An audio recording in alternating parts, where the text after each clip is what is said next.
চন্দনাইশ উপজেলা যুবলীগের সদস্য মোহাম্মদ নাজিম উদ্দিন মুন্সি গ্রেপ্তার।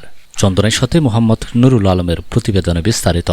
চট্টগ্রামের চন্দনাইশ উপজেলা বাংলাদেশ আওয়ামী যুবলীগের সদস্য ও বুলতুলি ইউনিয়ন বাংলাদেশ কৃষক লীগের ভূমি বিষয়ক সম্পাদক মোহাম্মদ নাজিম উদ্দিন মুন্সিকে গ্রেপ্তার করেছে পুলিশ।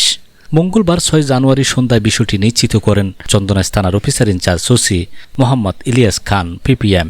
এর আগে একই দিন দুপুরে উপজেলা গাছবাড়িয়া এলাকা থেকে তাকে আটক করা হয়।